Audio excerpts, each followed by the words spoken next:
நேராய் கடந்து செல்வோம். கன்மலையாகிய தேவன் என்று சொல்லப்பட்டிருக்கிறது. வேதாகமத்தில் கன்மலை என்பது தேவனை பற்றிய ஒரு சக்தி வாய்ந்த வேற பலனுள்ள வார்த்தையா இருக்கிறது. தேவனுடைய குணாதிசயங்கள், அவர் உறுதியானவர். நம்மை போல் அவர் உறுதியற்றவர்கள் அல்ல. அவர் ரொம்ப உறுதியாய் என்ன செய்கிறார்? இருக்கிறார். அவர் அசையாமல் இருக்கிறார். அவரை அசைத்து விடலாம் என்று அண்ணா காய்பா ஆரிய சங்கம், பரிசேயர்கள், சதுசேயர்கள், வேத பாரகர்கள் இவர்களெல்லாம் எழும்பி நின்று அவரை அசைத்து விடலாம் என்று எவ்வளவோ சூழ்ச்சிகளை செய்தார்கள். ஆனால் அவரை அசைக்க முடியவில்லை. அசைத்து விடலாம் என்று நினைத்தவர்கள் அசந்து போனார்கள். அசைத்து விடலாம் என்று நினைத்தவர்கள் அசந்து போனார்கள். அவர் உறுதியாய் இருக்கிறார். அந்த உறுதியின் மேல நாம் கட்டப்பட்டு வருகிறோம். அல்லேலூயா. இந்த கல்லின் மேல் என் சபையை கட்டுவேன், பாதாளத்தின் வாசல் அதை என்ன செய்வதில்லை, மேற்கொள்வது இல்லை. கல் என்பது கன்மலை. அந்த கன்மலையாகிய கிறிஸ்துவின் மேல் நாம் கட்டப்படும் போது நாம் அசையாமல் என்ன செய்வோம்? இருப்போம்.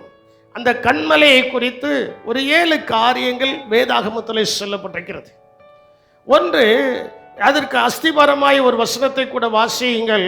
2 சாமுவேலின் புஸ்தகம் 22ஆம் அதிகாரம் 2வது வசனத்தை நீங்கள் வாசிக்கும் போது அங்கே சொல்லப்பட்டிருக்கிறது,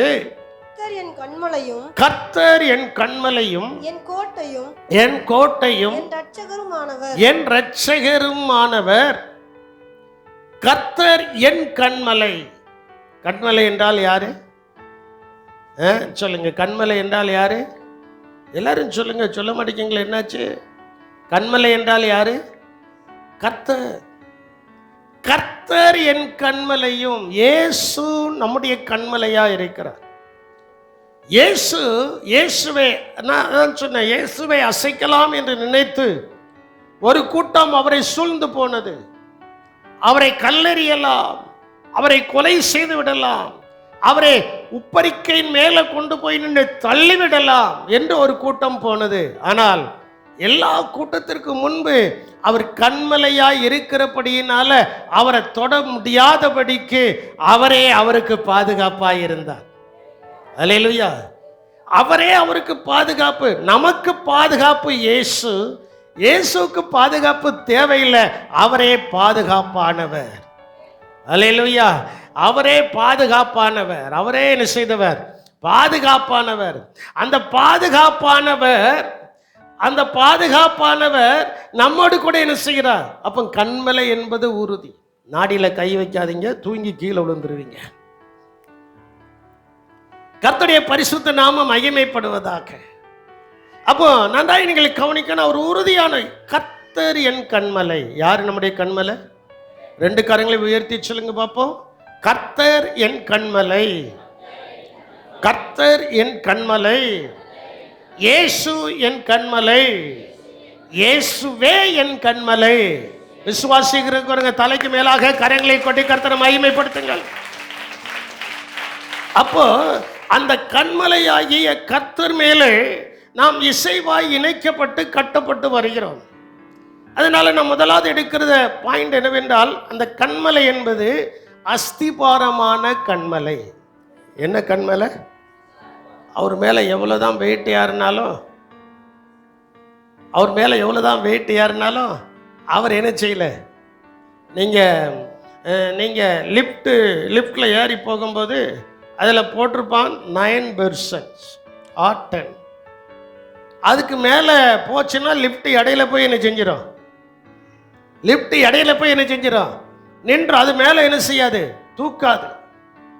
மேலே தூக்காது. ஆனால் நம்முடைய இரட்சகராகிய இயேசு கிறிஸ்து அஸ்திபார கன்மலையா இருக்கிறபடினால எபேசியர் 2ஆம் அதிகாரத்தில் சொல்லப்பட்டிருக்கிறது, அந்த கன்மலையாகிய கிறிஸ்துவின் மேல் நாம் இசைவாய் இணைந்து, அப்போஸ்தலர், தீர்க்கதரிசிகள் என்பவர்களுடைய அஸ்திபாரத்தின் மேல் நாம் இசைவாய் இணைந்து என்ன செய்துகிறோம்? கட்டுப்பட்டு வருகிறோம் அவர் மேல.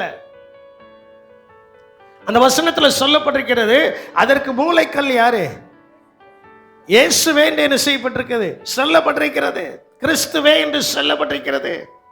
அந்த கல்லின் மேலே நாம் கட்டப்பட்டு வருகிறபடினால பெருவெள்ளம் வரட்டும், பெரு காற்று என்ன செய்யட்டும், வீசட்டும். வாசிங்களா, மத்தேயு சுவிசேஷம் 7ஆம் அதிகாரம் 24வது வசனத்தை நீங்கள் வாசிக்கும்போது, மத்தேயு 7ஆம் அதிகாரம் 24வது வசனம், ஆகையால் நான் சொல்லிய இந்த வார்த்தைகளை கேட்டு, போதும் நிதானமா வாசிப்போம்.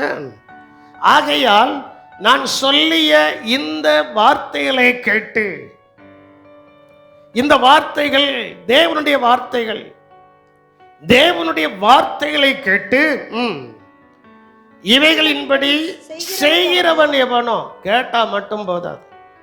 கடந்த வாரத்தில் நான் உங்களுக்கு சொன்னேன், யார் பாக்கியவான்கள்? இந்த தீர்க்கதரிசன வசனத்தை வாசிக்கிறவர்களும் கேட்கிறவர்களும் அதை கை கொள்கிறவர்களோ. இங்க ஆண்டவர் அதைத்தான் சொல்றாரு. நான் சொல்லிய இந்த வார்த்தைகளை கேட்ட 7ஆம் அதிகாரம் இயேசுவை தன் வாயினால் சொன்னதான அதிகாரம். மத்திய 5, 6, 7 அதிகாரங்களே நம்ம சொல்கிறது மலை பிரசங்கம். அந்த 3 அதிகாரத்தினுடைய பேர் என்ன? மலை பிரசங்கம். இயேசுவினுடைய வாயிலிருந்து நேரடியாய் புறப்பட்டதான பொன்னான வார்த்தைகள். அந்த பொன்னான வார்த்தைகள் ஒரு வார்த்தையை சொல்றாரு. அந்த மலை பிரசங்கத்தில் பிரசங்கித்து விட்டு, மலை பிரசங்கத்தில் வார்த்தைகளை சொல்லிவிட்டு சொல்றாரு, நான் சொல்லிய இந்த வார்த்தைகளை கேட்டு இவைகளின் படிகாரம் செய்கிறவன் எவனோ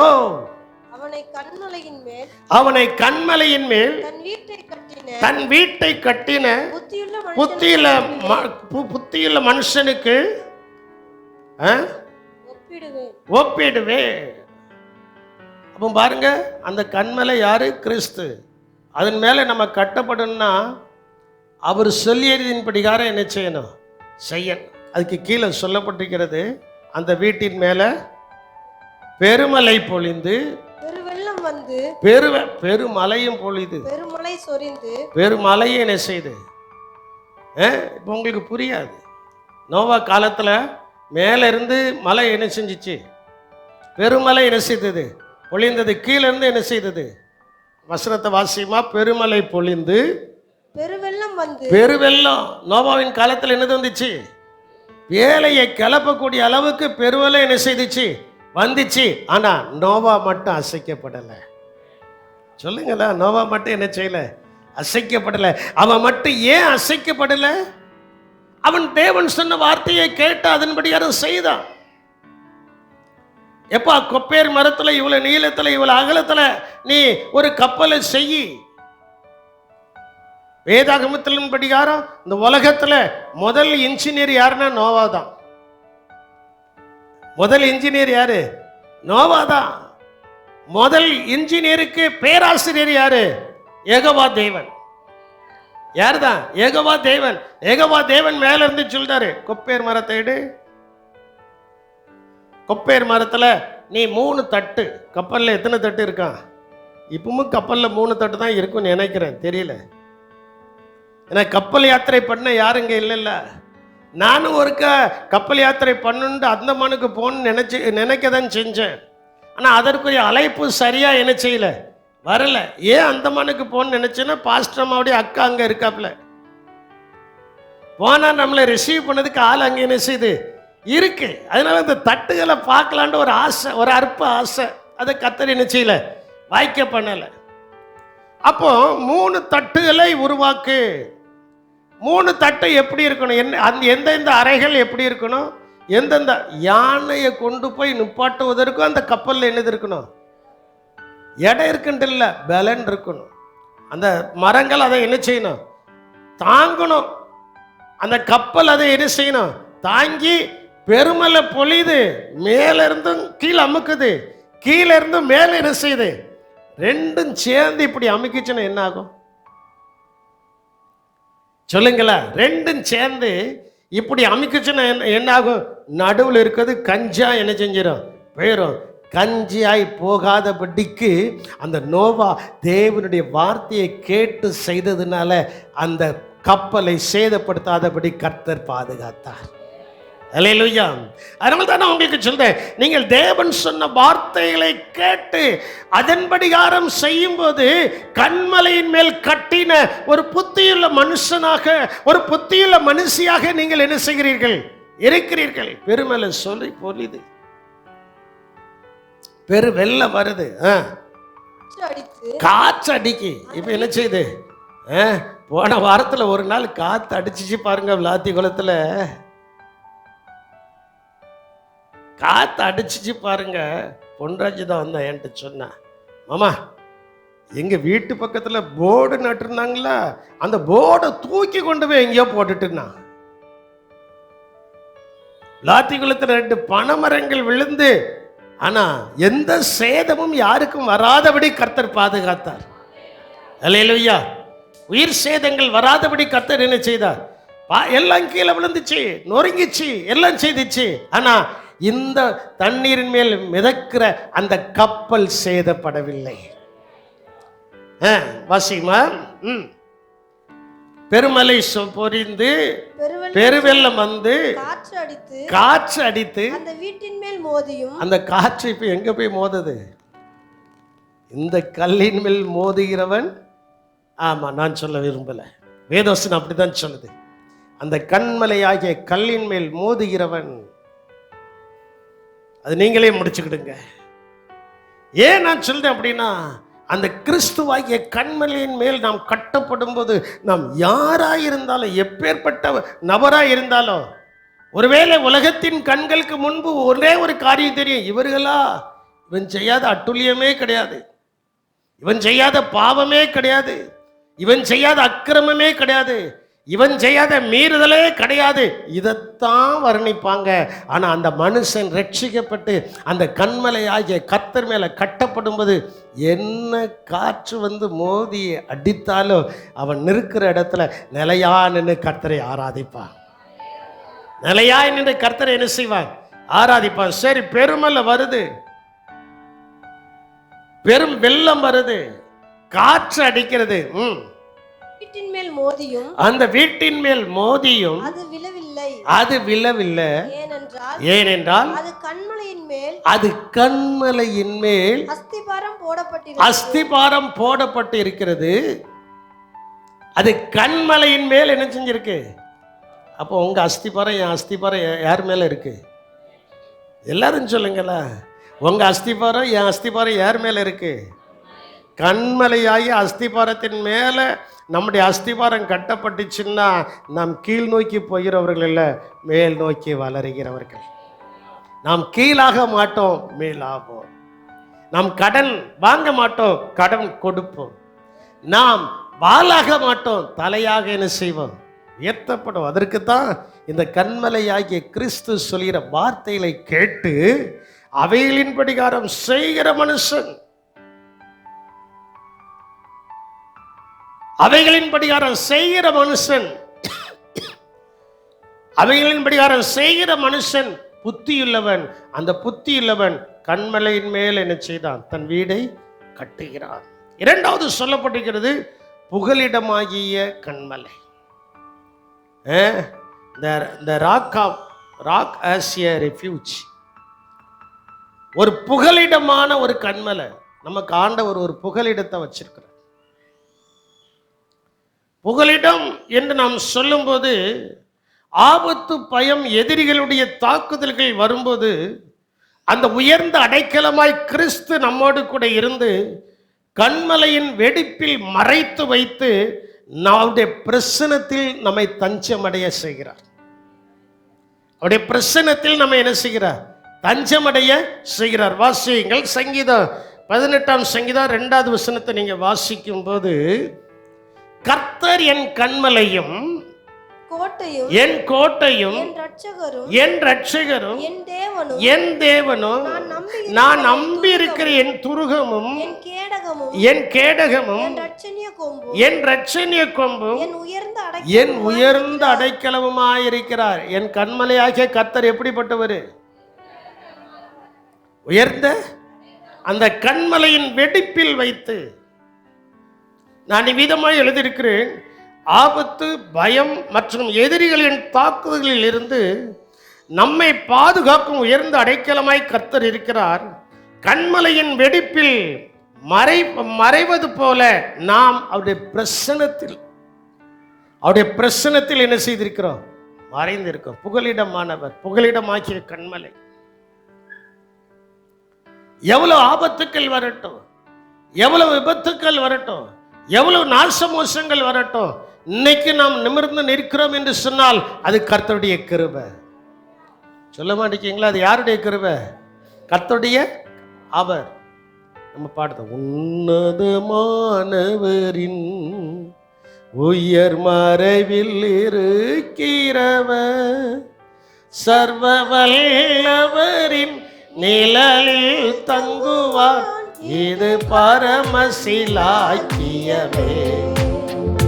சர்வ வல்லவரின் நிழலில் தங்குவார், இது பரமசிலாக்கியமே. அவர் சேட்டையிட்டு அடைக்கலம்புகள் வேதம் சிறகிகளால் மூடுவார். அவர் சேட்டையின் கீழ் சிறகிகளால் மூடுவார். தேவனின் அடைக்கலமே, ஒரு பொல்லாப்பும் என்னை சேருவோம், ஒரே வாதையும் கூடாரத்தையே,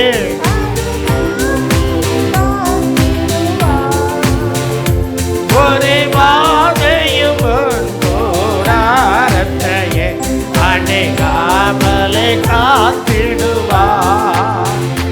அவர் சேட்டையிட்டு அடைக்கலம்புகள் வேதம் சிறகுகளால் மூடுவார். அவர் சேட்டையின் கீழ் அவர்.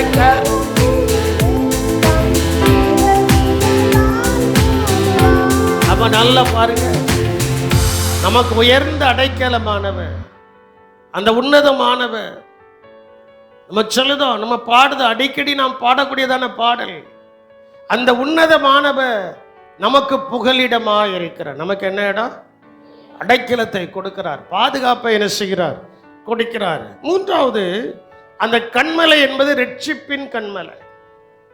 ரட்சிப்பின் கண்மலை, the rock of salvation. ரட்சிப்பு என்றால் விடுதலையை கொடுக்கிறார். ஒரு விடுதலை, எல்லா சூழ்நிலைமைகளிலிருந்து கர்த்தர் நம்மை என்ன செய்கிறார்? விடுதலை கொடுக்கிறார். பாவம் மற்றும் அழிவிலிருந்து நம்மை மீட்டு நித்திய பாதுகாப்பை தருபவர் கர்த்தரே. நமது ரட்சிப்பு அவர் மீது உறுதியாக இருக்க வேண்டும். அளவிட்டால் ரட்சிப்பு உறுதியாக நிலைநிறுத்த. ரட்சிப்பு என்பது ஒரு நாணல் போல் அல்ல, ஒரு நாணல் செடியை போல் அல்ல. அது எப்படி இருக்கணும்? எப்படி இருக்கணும்? ரட்சிக்கப்பட்டிருக்கோம். ஆமா, ரட்சிக்கப்பட்டிருக்கிறேன். சிலட்ட கல்யாணம் ஆகிட்ட பிரதர், கல்யாணம் ஆகிட்ட சிஸ்டர், உங்கள் கல்யாண டேட்டு சொல்லுங்க அப்படின்னா தலையை சொறிவாங்க. அதையே மறந்தா ரட்சிக்கப்பட்ட தேதி எப்படி ஞாபகத்தில் இருக்கும்? இன்னைக்கு அநேகருக்கு பிறந்த நாள். நான் நேற்றைக்கு என்னுடைய மூத்த பேத்திக்கிட்ட இது பண்ணிட்டு நேரே வந்தா, மடியில் உட்கார்ந்தா, தாத்தா எங்கள் வீட்டுக்கு எப்போ வருவீங்க? அவள் கேள்வியே தான். என்னைக்கு ஃபோன் பண்ணாலும் முதல் வார்த்தை அதான், எப்போ வருவீங்க? நான் உன்னுடைய பர்த்டேக்கு வருவேன்னா, அப்போ உன் பர்த்டே டேட்டை சொல்லு. அவளுக்கு சில வார்த்தை வராது. உடனே சொன்ன 19 ஆகஸ்ட் 2006. 2006க்கு நான் என்ன செய்தேன்? உன் வீட்டுக்கு வாரேன் பாப்பா அப்படின்னு. கர்த்தருக்கு ஸ்தோத்திரம். இது நான் ஒரு ஜாலிக்காக நான் சொல்லுதேன். அது சின்ன பிள்ளை. நம்ம எவ்வளவோ வளர்ந்துட்டோம். நான் ரட்சிக்கப்பட்ட தேதி ஞாபகத்தில் இருக்கா? உங்க கல்யாண தேதி ஞாபகத்தில் இருக்கா? நேற்றைக்கு ஒரு கேம்ஸ் நான் வச்சேன். என்ன கேம்ஸ்னா, நான் பின்னால் இருந்து அது பிள்ளைகளை செலக்ட் பண்ணுறதுக்கு பையன்கிட்ட கேட்டேன், இந்த வருஷம் நம்ம எந்த தலைப்பின் கீழே விபிஎஸ் அட்டன் பண்ணிட்டு இருக்கிறோம் கேட்டேன்னா கேட்கலையா? அதை என்ன செய்தேன் கேட்டேன், ஒரு பையங்களுக்கும் சொல்லுதில்லை. அது காலையில் வந்தோன்னா அந்த தலைப்பை தான் சொல்லி கொடுக்குறோம், கிளாஸ்லேயும் அந்த தலைப்பை தான் சொல்லி கொடுக்குறோம், தெரியல. அப்போ இன்னைக்கு வேத புஸ்தகம் காலையில் சொல்லி கொடுக்கறது வாசிக்கிறது சாயங்காலத்துக்குள்ளே மறந்ததுன்னா சாத்தான் எவ்வளவு கிரியை செய்கிறான் என்பதை அறிந்து முழங்கால் நின்று ஜபித்து அந்த ரட்சிப்பின் சந்தோஷத்தின் நிறைவை நாம் அனுபவிக்கிறவர்களாக இருக்க வேண்டும்.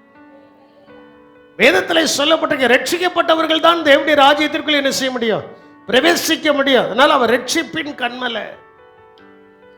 அடுத்த நாட்கள்ல இவ்வளவு வேலைகள்லையும் இவ்வளவு விபிஎஸ்னுடைய வேலை, 2 திருமண ஆராதனைகள், இவைகளையும் உட்கார்ந்து இதை தியானிக்கும் போது எனக்கு ஒரு சந்தோஷம். இந்த கண்மலையாகிய தேவன் என்னை ரட்சித்திருக்கிறார். எல்லாரும் சொல்லுங்க பார்ப்போம், கரங்களை உயர்த்தி, கண்மலையாகிய இயேசு என்னை பாவம் அக்கிரமம், என்ன ஏன் சத்தம் குறையுது? பாவம் அக்கிரமம்னு ஒன்று சத்தம் குறையக்கூடாது. நல்ல கரங்களை உயர்த்தி, கண்மலையாகிய கிறிஸ்து என்னை பாவம் அக்கிரமம் அநியாயம் மீறுதல்கள் இவைகள் எல்லாவற்றிலிருந்து என்னை ரட்சித்திருக்கிறார். ரட்சித்தவருக்கு அந்த ரட்சிப்பின் கனத்தை கொடுத்து மகிமையை கொடுத்து அந்த ரட்சிப்புக்குள்ளேயே நான் நாளுக்கு நாள் களி கூறுவே என்று சொல்லியவர்கள் நல்ல தலைக்கு மேலாக கரங்களை கொட்டி கர்த்தரை மகிமைப்படுத்துங்கள். அந்த ரட்சிப்புக்குள்ளாகவே நாம் களி கூற வேண்டும். நீதிமானுடைய கூடாரத்தில் ரட்சிப்பின் கெம்பீர சத்தம் உண்டு. அந்த ரட்சிப்பின் கெம்பீர சத்தத்தில் மகிழ வேண்டும். சரி, வாசிங்க வசனத்தை கூட. சங்கீதம் 62 2வது வசனத்தை நீங்கள் வாசிக்கும் போது அங்கே சொல்லப்பட்டிருக்கிறது, என் கண்மலையும் அவரே என் கண்மலையும் என் ரட்சிப்பும் என் உயர்ந்த அடைக்கலமானவர். நான் அதிகமாய் அசைக்கப்படுவது. அந்த ரட்சிக்கப்பட்டவங்களை யாரும் அசைக்க முடியாது. ஒரு அல்லேலியா சொல்ல மாட்டேங்க. எதுவானாலும் சரி, அந்த ரட்சிப்பின் சந்தோஷத்துக்குள்ள பரவசப்பட முதல் வசனத்தில் வாசித்தது போல மேலிருந்து பெருமலை வந்து அமுக்கும், கீழே இருந்து பெருவெல்ல வந்து அமுக்கும், 2 சைடில் 4 சைடு வந்து பெருங்காற்று வந்து என்ன செய்யும், அமுக்கும். இவைகளெல்லாம் அமுக்குனாலும் அமுங்காமல் இருப்பதற்கு அந்த ரட்சிப்பின் தேவன், அவர் அமுக்கலான்னு நினைச்சாங்க, அமுக்க முடியல. அந்த அமுக்க முடியாத தேவன், அசையாத தேவனுக்குள்ள அந்த ரட்சிப்பின் சந்தோஷம் யாருக்குள் மகிழ்ச்சியா இருக்கிறதோ அவர்களை எதுவும் அசைக்க முடியாத நங்கூரமாய் கர்த்தர் அவர்களோடு கூட இருக்கிறார். அல்லேலூயா. கர்த்தர் அவர்களோடு கூட என்ன செய்கிறார், இருக்கிறார். அதனால தான் ரட்சிப்புல ரொம்ப சந்தோஷமா. ரட்சிப்புல எப்படி இருக்கணும், ரொம்ப ஆண்டவர் என்னை ரட்சித்திருக்கிறார் தைரியமா சொல்லணும். நீங்களும் இந்த சர்ச்சுக்கு போறீங்களா, நீங்களும் கிறிஸ்தவங்களா? ஆமா, நான் ரட்சிக்கப்பட்டிருக்கேன் மார்பு தட்டி சொல்லியாச்சுன்னா அடுத்த நாள் அந்த வார்த்தையை உங்ககிட்ட கேட்க மாட்டான். நான் சொல்றது உண்மையா பொய்யா? மார்பு தட்டி நான் ரட்சிக்கப்பட்டிருக்கிறேன், நான் தேவனுடைய ராஜ்யத்திற்குள்ளாக போறேன், இந்த சபைக்கு போறேன் அப்படின்னு மார்பு தட்டி சொல்லியாச்சுன்னா சாத்தான் வெட்கப்படுவான், கேட்டவனும் வெட்கப்படுவான். அப்ப அந்த ரட்சிப்பின் சந்தோஷத்துக்குள்ள ஏதோ ஒன்று இருக்கிறது என்பதை அவன் புரிந்து கொண்டு ஒரு நாள் அவனும் ரட்சிக்கப்பட்டு சபையில வந்து தேவனுடைய ராஜ்யத்தில் வந்து உட்கார்ந்து அவனும் கர்த்தரை ஆராதிப்பான். அல்லேலூயா. ரட்சிக்கப்பட்டு ரட்சிப்பின் சந்தோஷம் நமக்குள்ள என்ன செய்யணும், இருக்க வேண்டும். ரட்சிப்பின் சந்தோஷம் நமக்குள்ள இருக்க வேண்டும். 4வது பலனாகிய கர்த்தர். நமக்கு யார் தான் பலன்? கர்த்தர் தான் பலன். நான் சாப்பிட்ற சாப்பாட்டில் எனக்கு பலன் வராது. நான் தானியேல போல. என்ன ஃபஸ்ட்டு தானியேல போலன்னா என்ன அர்த்தம்? தானியேல் 1ஆம் அதிகாரத்தை எடுத்து பாருங்க. ஐயா, எங்களுக்கு ராஜபோஜனம் எங்களுக்கு வேண்டாம், மட்டன் வேண்டாம், மீன் வேண்டாம், முட்டை வேண்டாம், அது வேண்டாம், இது வேண்டாம், எல்லாத்தையும் விலைக்கிட்டான். விலைக்கிட்டு அந்த இடத்துல சொல்தான், பருப்பு முதலான காய்கறி வகைகள் எங்களுக்கு கூடும்.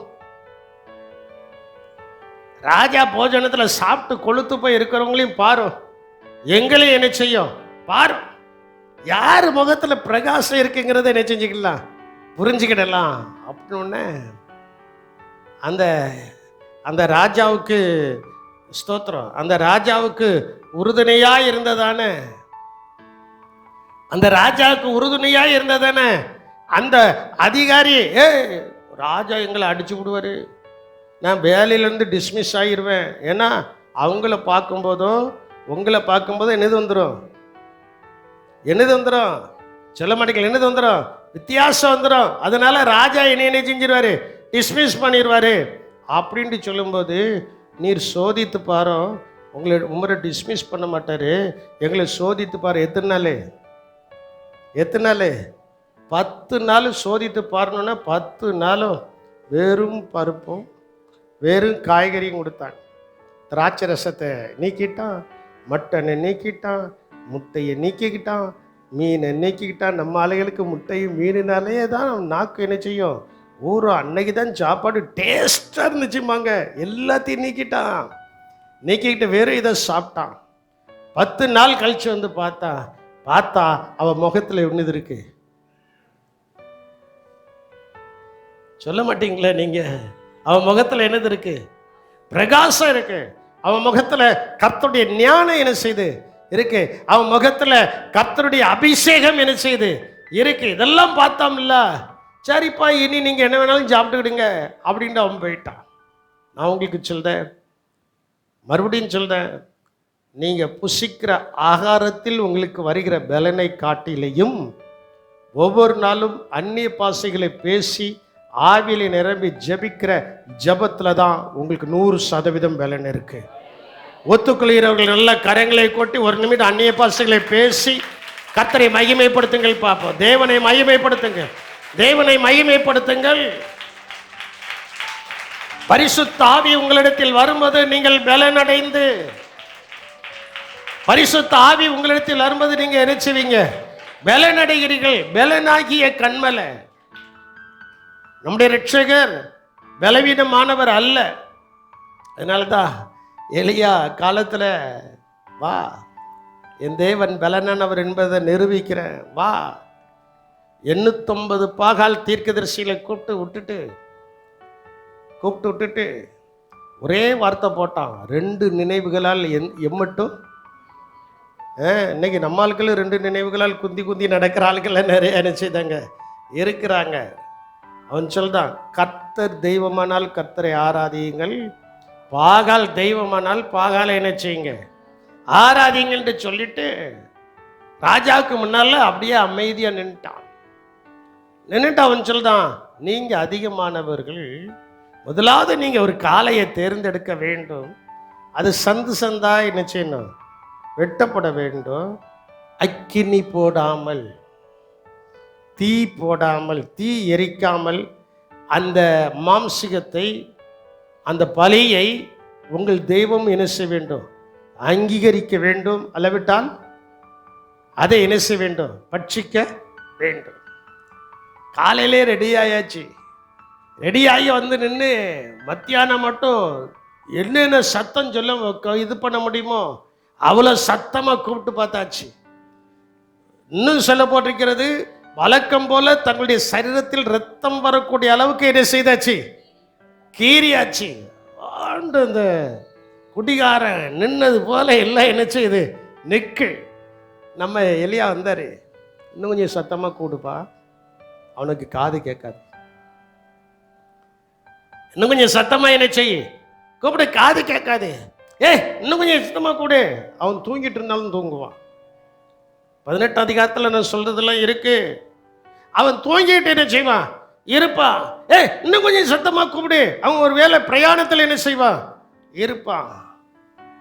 கூப்பிட்டு தண்ணி கூட குடிக்காம அழுத்து 4 மணிக்கோ 5 மணிக்கோ சோர்ந்து போய், ஐயா, சில நேரத்தில் நாமும் அப்படி தானே 2 நினைவுகளால் குந்தி நடக்கும்போது கடைசி ஐயா ஏசையா வாரம்ல, அது முதல்ல வந்தா என்ன, கர்த்தருக்கு ஸ்தோத்திரம். நேரம் வந்துச்சு, எலிசா வந்தார், எலியா வந்தார். இங்க வா, அந்த கடா அந்த காளையை கொண்டா வெட்டு, சந்தா வெட்டுறதுக்கு முன்னால பலிபீடத்தை செப் பண்ணிட்டான். பலிபீடத்தை என்ன செய்தான், நம்மளை செப்பனி பலன் நமக்கு வரணும்னா நம்மளை செப்பனிடணும், நம்மளை சரி செய்து கொள்ள வேண்டும். செப்பனிட்டான். 12 கல் எடுத்தான். 12 கல் எதற்கு? 12 கோத்திரத்தின் படிகாரம் 12 கல் எடுத்து என்ன செய்தான்? பலிபீடத்தை கட்டினான். கட்டிட்டு விறகு அடிக்காச்சு. விறகு அடிக்கிட்டு காலையை சந்து சந்தா என்ன செய்தாச்சு? வெட்டியாச்சு. வா இங்க வா. 3-4 பெண்களை கூப்பிட்டான். வா வாமா வா அப்படின்னு கூப்பிட்டாம்ல. 4 பேரும் போனாங்க. இந்த குடத்தை தூக்கு, குடத்தை என்ன செய்ய தூக்கு. 4 பேரும் குடத்துல, அந்த காலம் குடம் என்ன இப்படியா இருந்துச்சு? இப்போ 10 லிட்டர் குடத்தை நம்ம பிள்ளைகள் தூக்க முடிய மாட்டேக்கு.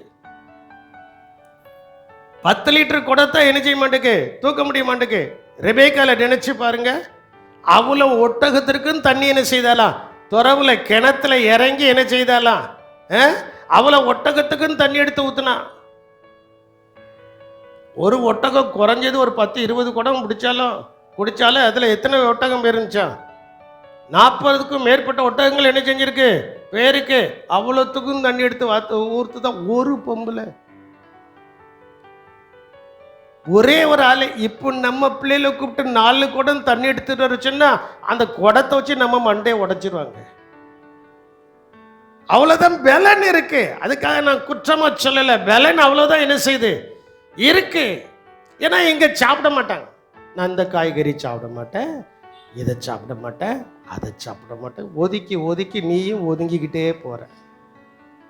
எப்படி ஒதுக்கி ஒதுக்கி நீ என்ன செஞ்சிட்ட? எல்லாம் சாப்பிடணும், எல்லாம் என்ன செய்யணும்? சரி 4 குடம் தண்ணி கொண்டா ஊத்து, மறுபடியும் 4 குடம் தண்ணி கொண்டா ஊத்து, மறுபடியும் 4 குடம் தண்ணி கொண்டா ஊத்து. 12 குடம் தண்ணி ஊத்தியாச்சு. வாய்க்கால்கள் இப்பொழுது எதால் நிரம்பி இருக்கிறது? தண்ணீரால் என்ன செய்கிறது? நிரம்பி இருக்கு. எலியா செய்தது ஒரே ஒரு வார்த்தை, முழங்கால் படியிட்டு, தேவனே நான் இந்த காரியத்தை என் சுயமாய் செய்யவில்லை, நான் உம்முடைய ஊழியக்காரன் என்று நிறைவேற்றும்படியாக தெரியும்படியாக முழங்கால் என்று ஒரு சத்தத்தை மட்டும் சொன்னா, ஆண்டவரே நீர் கேட்டருளும் என்று சொன்ன உடனே வானத்திலிருந்து அக்கினி இறங்கி வந்து அதை என்ன செய்தது? பட்சித்தது. உடனே ஜனங்கள் எல்லாம் முழங்கால் படிட்டு கர்த்தரே தெய்வம், கர்த்தரே தெய்வம், கர்த்தரே தெய்வம் என்று என்ன செய்தார்கள்? கர்ச்சிக்க ஆரம்பித்தார்கள். அதான் பலன். உங்க தெருவில் நீங்க தனியா ரட்சிக்கப்பட்டிருக்கீங்க, உங்க வம்சத்துல நீங்க தனியா ரட்சிக்கப்பட்டிருக்கீங்க, உங்களுடைய ஜாதிகள்ல நீங்க தனியாய் ரட்சிக்கப்பட்டிருக்கீங்க, உங்களுடைய தெருக்கள்ல கிராமங்கள்ல நீங்க தனியாய் ரட்சிக்கப்பட்டிருக்கீங்க. ஒரு தனி மனிதனாகிய எலியாவை கொண்டு கர்த்தர் ஒரு பெரிய கிரியை செய்தது போல அந்த பலனாகிய கன்மலை இன்று இந்த சபையில யாரெல்லாம் தனியாய் ரட்சிக்கப்பட்ட அந்த வம்சத்துக்குள்ள ஜாதிகளுக்குள்ள தெருக்கள்ல இருக்கிறார்களோ அவர்களை கொண்டு ஒரு பெரிய காரியத்தை செய்யும்படியாக பலனாகிய கர்த்தர் உங்களுக்கு பலனை கொடுத்து கொண்டு இருக்கிறார். விசுவாசிக்கிறவர்கள் நல்ல கரங்களை கொட்டி ஆவிலே நிரம்பி கர்த்தரை துதியுங்கள். அந்த பலன் உங்களுக்கு வந்து இறங்கட்டும்.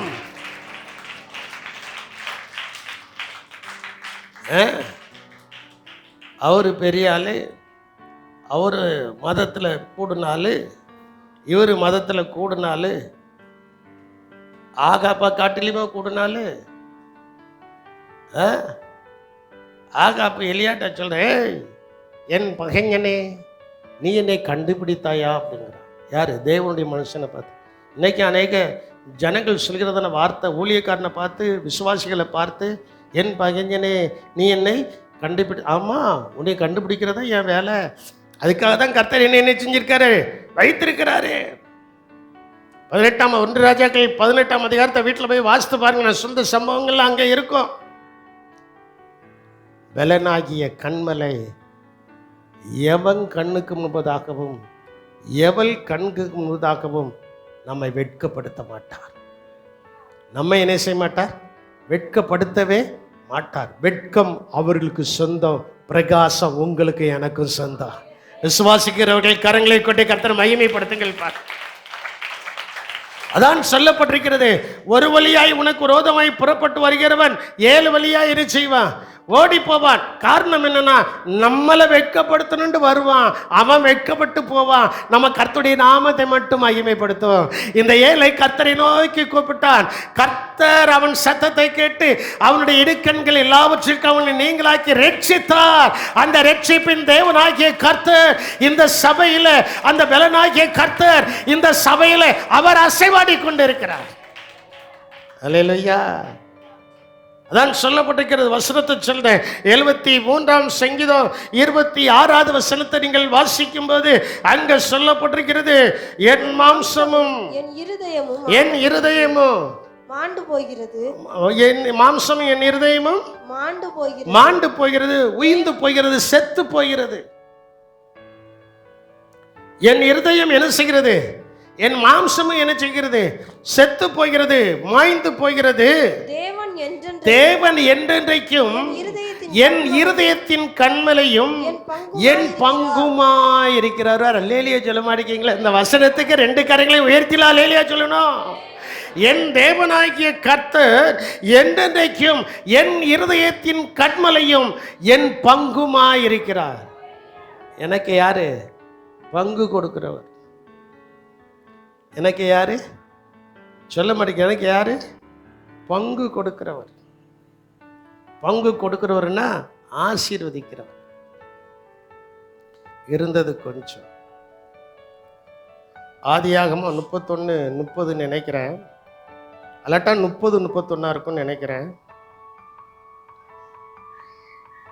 அங்க யாக்கோபும் லாபானும் சம்பாஷணை பண்ணுதாங்க. யாக்கோபு லாபானும் சம்பாஷணை பண்ணும்போது, நான் வந்ததினால் கர்த்தர் உம்மை என்ன செய்திருக்கிறார்? நான் வருவதுக்கு முன்னாலே உங்களுக்கு எப்படி தான் இருந்துச்சு? அந்த வசனத்தை வாசியுமா? 30-31. நான் வரும் முன்னே உமக்கு இருந்தது எப்படி இருந்துச்சு? நான் வரும் முன்னே உமக்கு இருந்தது எப்படி? கொஞ்சம். நான் வந்த பின்பு கர்த்தர் உம்மை ஆசீர்வதித்ததினால் மிகவும் பெருகி இருக்கிறது. இந்த சபைக்கு நீங்கள் வருவதற்கு முன்பு, அல்லவிட்டால் இந்த தேவனிடத்தில் நீங்கள் வருவதற்கு முன்பு உங்களுக்கு இருந்தது கொஞ்சம். வந்ததற்கு பின்பு கர்த்தர் உங்களையும் என்னையும் மிகுதியாய் ஆசீர்வதித்திருக்கிறார். சொல்ல மாட்டேங்கீங்களா? இல்லையா? மிகுதியாய் என்ன செய்திருக்கிறார்? ஆசீர்வதித்திருக்கிறார். மிகுதியாய் கர்த்தர் நம்மளை ஆசீர்வதிக்கிறார். அதான் பலனாகிய கண்மலை. அந்த பலனாகிய கண்மலை நம்மை மிகுதியாய் என்ன செய்கிறார்? ஆசீர்வதிக்கிறார். தேவன் என்றென்றைக்கும் என் இருதயத்தின் கண்மலையும் என் பங்குமாய் இருக்கிறார். பாருங்க, அதுக்கு முந்தி சொல்லப்பட்டிருக்கிறது, என் மாம்சமும் என் இருதயமும் மாண்டு போகிறது, மாய்த்து போகிறது. என்ன செய்கிறது? மாய்ந்து போகிறது, செத்து போகிறது. ஆனா எப்போ கண்மலையாகிய கிறிஸ்து நமக்குள்ள வந்து இறங்கினாரோ நமக்கு ஒரு தனி பலன் வருது. அல்லேலூயா. நேற்றைக்கு பெருமைக்காக சொல்ல ஒரு பாப்பா வந்தார். ஃபஸ்ட், மாமா என்னை இப்படி படிக்க சொல்லிட்டாங்க, நான் படிக்க போகலாமா அப்படின்னாரு. நீ போடா, உன்னையை காட்டிலையும் எத்தனை பேரும் குறைஞ்சதில் இருந்தவங்க அதை படித்து டாக்டருக்கு போயிட்டாங்க, நீ போயிடுவாடா அப்படின்னம்ல. அவளுக்கு முகத்தில் ஒரு தனி கலையே வந்துச்சு. ஏன்னா இந்த பலனாகிய கண்மலையை அவள் இறுக பிடித்து விட்டால் இந்த பலனாகிய கண்மலை அவளை உயர்ந்த இடத்துல கொண்டு போய் வைப்பார். உயர்ந்த இடத்துல கொண்டு போய் என்ன செய்வார்? ஆனா இங்க அப்படி லூஸ் ஆயிட்டுன்னா அங்கேயும் லூஸ் ஆயிரும். நான் சொல்றது புரியுதா? இங்க அப்படி லூஸ் ஆயிடுச்சுன்னா அங்கேயும் என்ன செஞ்சிடும்? லூஸ் ஆயிரும். ஒரு உதாரணத்தை அதுக்கு நான் சொல்றேனே, கொஞ்சம் வயசானவங்களுக்கு நான் சொல்ற உதாரணம் பிடிக்கும். அந்த காலத்துல கிணறு இருக்கும். அந்த கிணறுல வாளியை போட்டு என்ன செய்யணும்? இறைக்கணும். இறைக்கும் போது திடீர்னு வாளி அந்த உள்ள விழுந்துரும். இப்படி நான் சொல்றது சரியா தப்பா? வாளி அந்த என்ன செஞ்சிடும்? இறங்கியே எடுக்க முடியும். மேலே இருந்து ஒன்று என்ன செய்வாங்க, அது என்னதுக்கு பேர் என்ன மறந்து போச்சே, பாதாள கரண்டியா? பாதாளத்தில் கிடக்கிறத பாதாள கரண்டியால் தான் என்ன செய்யணும்? கயிறை கட்டி விட்டுட்டு அப்படியே ஆட்டுவாங்க. ஒன்று அந்த கயிறு, அந்த உளுந்த கயிறு அதில் சுத்தம். நல்ல நேக்கானவங்க நேரே அந்த வாலிக்கு நேராக போட்டு அந்த கைப்பிடி இருக்குல்ல வாலி, அதில் போட்டு என்ன செய்வாங்க, தூக்குவாங்க. அது மேலே வரும்போது சில நேரத்தில் மறுபடியும் விழுந்துரும். இதுதான் இன்னைக்கு அநேகருடைய வாழ்க்கையா இருக்கிறது. ஆண்டவர் ஊளையான சேற்றில் இருந்து உங்களையும் என்னையும் தூக்கி எடுத்திருக்கிறாரு. தூக்கி எடுத்து அவருடைய கைக்கு போகும்போது மறுபடியும் நம்ம கீழே விழுந்துருந்தோம். என்ன அதுக்கு அல்லேலியாவா தோத்திரம். மறுபடியும் என்ன செஞ்சிருந்தான், கீழே கீழே விழுதலுக்கு ஒரு ஐயா அல்லேலியான்னா மேலே வந்ததுக்கு எவ்வளோ அல்லேலியா இருக்கும் யோசித்து பாருங்க. கர்த்தருக்கு ஸ்தோத்திரம். அது எப்படி அந்த விழுந்ததோ அதே போல் நாமும் ஆண்டவர் அவருடைய கரத்தை பிடித்து தூக்கி மேலே கொண்டு வரும்போது நாமும் கீழே விழுந்து விழுந்து எந்திரிச்சதுனால தான் இன்னும் பரிபூர்ணமான ஆசீர்வாதம் வராமல் என்ன செய்கிறது இருக்கு. சிலர் அந்த ஒரே பிடியில் அந்த பாதாள கரடியில் அந்த வாலியை மேலே என்ன செஞ்சிருவாங்க, தூக்கிடுவாங்க. நான் உங்களுக்கு இதுலேருந்து சொல்லிக்கிறதுன ஒரே ஒரு பாடம், ஊளையான சேற்றில் அமிழ்ந்து கிடந்ததான நம்ம தேவன் அவருடைய பரிசுத்தாவின் கரத்தை நீட்டி கயிறை நீட்டி அதில் பிடிச்சி மேலே தூக்கி கொண்டு வச்சிட்டார்ல. இனி நாம் விழாதபடிக்கு அந்த கண்மலையாகிய தேவன் நமக்கு பலன் கொடுக்கிறார். அல்லேலூயா. அந்த கண்மலையாகிய தேவன் நம் விழாதபடிக்கு ஆசீர்வாதத்தின் மேல் ஆசீர்வாதத்தை கொடுத்து என்ன செய்கிறார், பலன் கொடுக்கிறார். ஒன்றை மட்டும் நான் சொல்லி முடிக்கிறேன். நித்திய கண்மலை இயேசு எப்படிப்பட்டவர்? தி ராக் ஆஃப் எட்டர்னல் ராக். உலகத்தினுடைய சூழ்நிலைமைகளும் மாறினாலும் தேவன் ஒருபோதும் மாறாதவர். அவர் என்றென்றைக்கு நிலைத்திருக்கும் நித்தியமானவர். அவர் என்றென்றைக்கு நிலைத்திருக்க எப்படிப்பட்டவர்? நித்தியமானவர். நாம் எப்போதும் அவரை நம்பலாம். நாம் எப்போதும் என்ன செய்யலாம்? இப்போ என்னையை நம்பி நீங்கள் வாரீங்க, என்னை நம்பி நீங்கள் வரும்போது நான் உங்களுக்கு நம்பிக்கை உரியவனாகவே இருப்பேன். சில நேரத்தில் நம்பிக்கைக்கு உரியவன் என்பது மாறிட்டுனா மறுபடியும் என்னை நம்ப முடியுமா? ஆனால் இயேசுவை நம்பி வந்த யாரையும் அவர் ஒருபோது வெட்கப்படுத்த மாட்டார். நம்பிக்கை துரோகம் அவர் என்ன செய்ய மாட்டார், பண்ண மாட்டார். நாம் பண்ணுவோம், நாம் என்ன செய்வோம்? இப்போ எல்லாருக்கும் என் மேலே கொஞ்சம் கஷ்டமாக இருக்குது, என்னடா பாஸ்டர் ஒரே அடியாக அடிக்கிறாரு. நாம் பண்ணியிருக்கிறோம், பண்ணுவோம். ஆனால் இயேசு நம்பிக்கை துரோகம் என்ன செய்ய மாட்டார், பண்ண. அவர் நித்திய கண்மலை. அவர் எப்படிப்பட்டவர்? நித்திய கண்மலை. கர்த்தர் அவரை நம்பலாம், 100க்கு 100 நம்பலாம், 100க்கு 200 நம்பலாம், 100க்கு 200 என்ன செய்யலாம், நம்பலாம். நம்முடைய நம்பிக்கைக்கு பாத்திரமானவர். வசனத்தை வாசித்து முடிக்க போறேன். ஏசாயா 26ஆம் அதிகாரம் 4வது வசனத்தில் சொல்லப்பட்டிருக்கிறது. 26:4 கர்த்தரை என்றென்றைக்கு நம்புங்கள், கர்த்தராகிய யெகோவா நித்திய கண்மலை. அவர் நம்பினவங்களுக்கு அவர் கண்மலை தான். யாருக்கு அவர் கண்மலை? என்னை நம்பினவங்களுக்கு அவருக்கு நான் நம்பிக்கை உரியவர்கள் தான். போதகராகி என்னை நம்பினால் நான் உங்களுக்கு நம்பிக்கையுரியவனாகவே நடக்க வேண்டும். கடைசி வரைக்கும் என் ஜீவன் இருக்க வரைக்கும் என்ன செய்யணும், நடக்கணும். என் பிள்ளைகளுக்கு நான் நம்பிக்கைக்குரியவனாகவே நடக்கணும். நீங்க கர்த்தருக்கு நம்பிக்கையுரியவர்கள், பிறருக்கு நம்பிக்கையுரியவர்களாகவே என்ன செய்யணும், நடக்கணும். அதிலிருந்து 5 பைசா எடுக்கக்கூடாது. ஆண்டவர் நம்மை நம்பிக்கையுரியவர்களா என்ன செஞ்சிருக்கிறாரு, வைத்திருக்கிறார். நம்பிக்கைக்குரியவர்கள், நம்பிக்கை, அந்த நித்திய கண்மலை. இயேசு நமக்கு எப்படி இருக்கிறாரா? இயேசு நமக்கு எப்படி இருக்கிறாரு? அவரை நம்ப நம்ப நம்ப நம்ப 1ஆம் கிளாஸ் பாஸ் பண்ண 2ஆம் கிளாஸ், 2ஆம் கிளாஸ் பாஸ் பண்ண 3ஆம் கிளாஸ், 3ஆம் கிளாஸ் பாஸ் பண்ண 4ஆம் கிளாஸ், அப்படி பாஸ் பண்ணிகிட்டே வரும்போது அப்படி பாஸ் பண்ணிகிட்டே வரும்போது அந்த கண்மலையாகிய கர்த்தர் மேல் வைத்திருக்கிற நம்பிக்கை நமக்கு பாஸ் மார்க்கை கொடுத்து உயர்ந்த அடைக்கலத்தில் வைத்து சகல விதமான ஆசீர்வாதத்தை நமக்கு கொடுக்க அவர் உண்மை உள்ள தேவனாக இருக்கிறார். எல்லாரும் முழங்கால் பண்ணிடுவோமா? ஆண்டவரை நோக்கி பார்ப்போமா? தேவனை நோக்கி பார்ப்போமா? கண்மலை கண்மலை என்று சும்மா நம்ம வாசித்துக்கிட்டு இருந்தோம். அந்த கண்மலையாகிய தேவன் நம்முடைய வாழ்க்கையில் எப்படி இருக்கிறார் என்கிறதான 5 வசனத்தை மட்டும் வைத்திருக்கிறேன். 7 வசனங்கள் எடுத்த 5 வசனங்களை மட்டும் நான் உங்களுக்கு முன்பு வைத்திருக்கிறேன். அந்த கண்மலையாகிய தேவனை நினைத்து பாருங்கள். கண்மலையாகிய தேவனை கொஞ்சம் நினைத்து பார்த்தீங்கன்னா உங்களுடைய வாழ்க்கையில் நீங்கள் சோர்ந்து போக மாட்டீங்க. அவர் உங்களுக்கு பலனை கொடுத்து உங்களை எல்லா கோணங்களிலையும் வாழ வைப்பார். எல்லா கோணங்களிலும் வாழ வைப்பார்.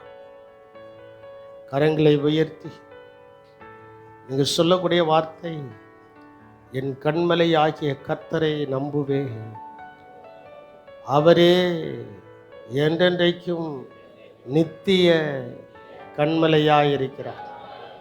நான் கர்த்தரை என்றென்றைக்கும் நம்புவேன். கர்த்தரே எனக்கு நித்திய கண்மலையாயிருக்கிறார். நித்தியத்தில் கொண்டு போய் சேர்த்து நித்தியத்தில் இருக்கும் வரைக்கும் அவர் நமக்கு பலனாக இருந்து ஆசீர்வாதத்தை கொடுத்து அடைக்கலமாக இருந்து பாதுகாப்பாக இருந்து நம்மை ஆசீர்வதிக்க போகிறார்ல. அதற்காக நல்ல 2 கரங்களை உயர்த்தி உங்களுடைய உள்ளத்தின் ஆழத்திலிருந்து எப்படியெல்லாம் நன்றி சொல்ல விரும்புகிறீர்களோ அப்படியெல்லாம் ஆண்டவருக்கு நன்றி சொல்லி கர்த்தரை துதியுங்கள். எங்கள் கிருபையும் இரக்கம் நிறைந்த எங்கள் அன்பின் இரட்சகரே, ஆண்டவரே, கண்மலையாகிய தேவன், நீர் எங்களை ஆசீர்வதிக்க சித்தம் கொண்டபடியினால் உமக்கு ஸ்தோத்திரம். எங்களை ஆசீர்வதித்தரலும். அந்த கண்மலையாகிய கிறிஸ்துவின் இடத்தில் நாங்கள் இருக்கும்போது, கண்மலையாகிய கிறிஸ்து எங்களுக்குள் இருக்கும்போது என்னென்ன ஆசீர்வாதங்கள்லாம் வரும் என்பதை வேத புஸ்தகத்திலிருந்து பார்க்க, கவனிக்க, கேட்க, அதை நாங்கள் செய்ய, கடைபிடிக்க கர்த்தர் எங்களுக்கு அனுக்கிரகம் பாராட்டியருளும்படியாய் ஜெபிக்கிறோம். கிருபை கொடுக்கட்டும். கர்த்தர் ஆசீர்வதியும். இயேசுவின் நாமத்தில் ஜெபிக்கிறோம் எங்கள் ஜீவனுள்ள நல்ல தகப்பனே, ஆமென்.